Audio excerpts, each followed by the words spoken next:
Bonjour, notre invité pour cette nouvelle émission sur l'économie mauricienne à la veille du budget. Aujourd'hui, c'est Maurice Vigier de la Tour. Bonjour. Bonjour. Merci d'avoir répondu à notre invitation. Alors, une figure connue dans le textile, qui au final a abandonné à un certain moment pour revenir encore dans le textile, sauf que en ce moment, c'est plus sa période de grand boom que nous connaissons là. Comment on peut cope avec sa situation-là? Donc, on gagne l'occasion de revenir dans le textile avec DDI, Denim de Lille, un gros fabricant de jeans, avec une majorité d'actionnaires italiens. Et on fait 4 ans là-bas, comme CEO, chief executive.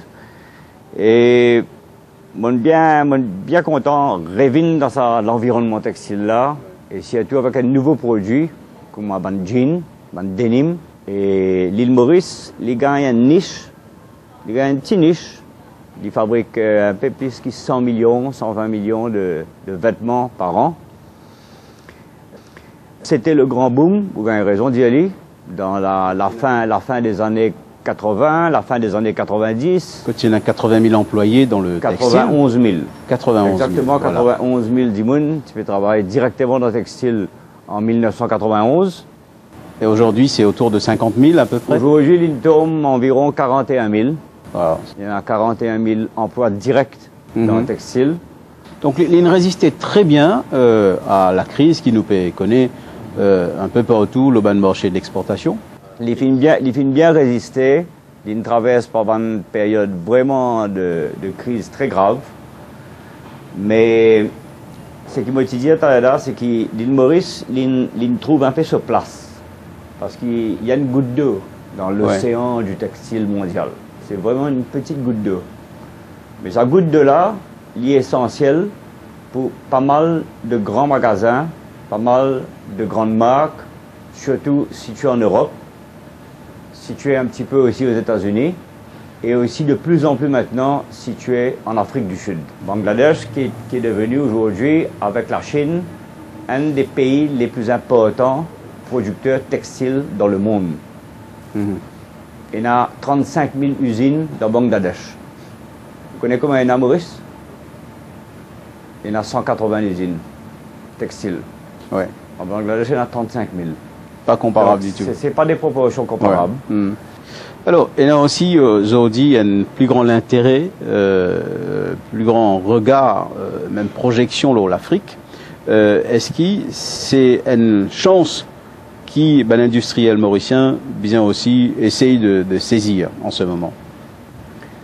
Je pense que oui. L'Afrique nous caractérise de 3 façons. Première façon, l'Afrique peut devenir un pays consommateur pour nous, surtout à travers l'Afrique du Sud.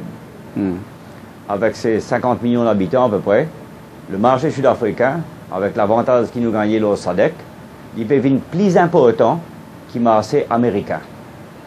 Il peut représenter plus que 15% de l'exportation totale textile de Maurice vers le monde. Donc, deuxième catégorie de pays en Afrique, c'est des pays producteurs. Et là, je pense surtout Madagascar, qui est une île, mais qui fait partie d'Afrique un peu comme nous, et qui est un pays qui gagne une infrastructure, une main-d'œuvre formée, très compétitive pour la production des vêtements. Qui nous-mêmes nous commençons là-bas, comme on fait dire là en 1990. Donc c'est cette orientation qui, vous pensez, bien donne à l'économie mauricienne, non seulement le textile, mais à pratiquement toute l'économie mauricienne, s'orienter davantage vers l'Afrique aujourd'hui, vous pensez? Je pense que c'est très important de le faire, mais n'a pas négligé l'Asie. Ouais. Comme en anglais dire, if you can't beat them, join them. Because the best in the world are still Asia. Une joint venture que certaines compagnies peuvent faire avec un producteur asiatique, je crois qu'il y a une excellente démarche, excellente stratégie. Avec transformation qui finit à la fois dans Maurice et dans le commerce international, qui t'y bien faire ou penser aujourd'hui, c'est peut-être une proposition qui a fait même dans le budget national qui peut venir, que vous présentez dans quelques jours par le ministre des Finances. Qui vous pensez t'y bien faire pour améliorer justement la compétitivité des produits mauriciens et le cheminement de ce savant produit-là, l'auban marché mauricien. Je pense un gros problème qui gagnait depuis le départ. Textile même dans les années 70, début 80, c'est l'éloignement des marchés. C'est-à-dire que nous nous situons ici dans l'océan Indien.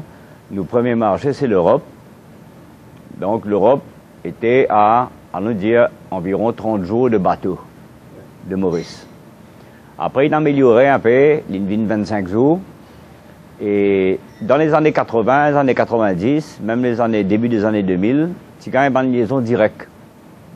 Nous avons un bateau par semaine ou un bateau tous les 10 jours, puis direct, lors la France, lors l'Angleterre, lors l'Allemagne, dans un grand port européen.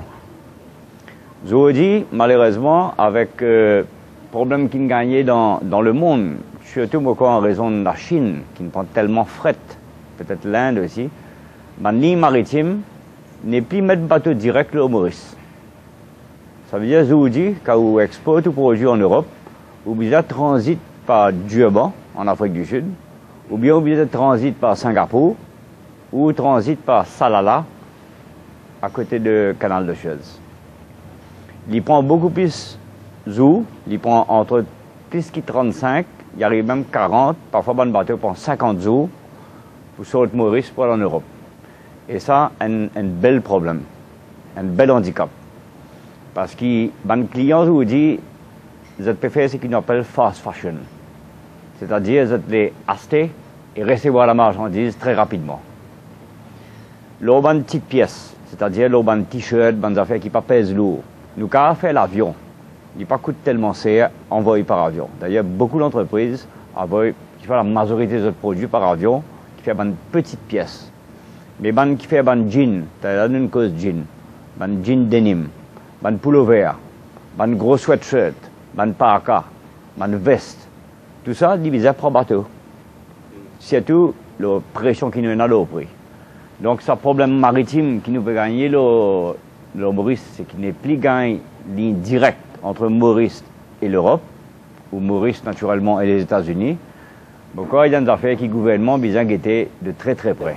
Ouais, et comment arriver à trouver une solution à ça là? Qui est capable de proposer? Je pense que tout le secteur d'exportation besoin mettre ensemble.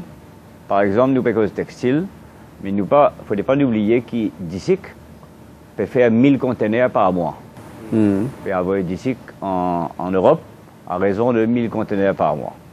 Nous, textiles, nous pouvons faire entre 300 et 350 conteneurs par mois. Alors, c'est-à-dire, il y a poisson, il y a tout le fish, justement le seafood, seafood qui peut faire une centaine de conteneurs. Je ne sais pas le chiffre exact, mais nous sommes capables de penser dans les 1500, 1600 conteneurs, ou quelquefois même atteindre 2000 conteneurs par mois.